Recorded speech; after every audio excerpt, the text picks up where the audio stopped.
पण आजही तुम्हाला जे मंत्रिपद मिळालं ते अजित पवारांनी नाही, ते देवेंद्र फडणवीसांनी दिलं हे पहा, आणि त्यांच्या आग्रहामुळे मिळालं तुम्हाला. हे तर खरं आहे.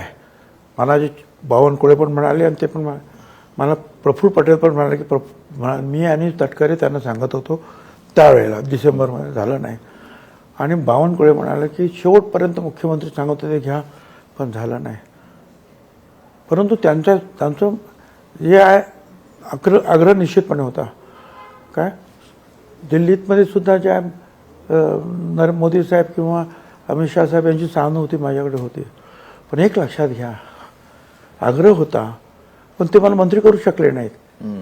कारण ही जी 3 लोकांचं जे मंत्रिमंडळ आहे ते शिंदेंनी कोणाला मंत्री करायचे शिंदेंनी ठरवायचं आहे, अजित पवार नाही किंवा यांनी नाही. आणि अजित पवारचे मंत्री कोण, अजित पवारच ठरवणार, फडणवीस साहेब नाही. त्यांनी आग्रह धरला, त्यांनी सहानुभूती दिली, परंतु शेवटी निर्णय कोणाचा, अजितदादा, तटकरे आणि प्रफुल्ल पटेल यांचा. संविधानिक पातळीवर मुख्यमंत्री ठरवतात कोण मंत्री होणार.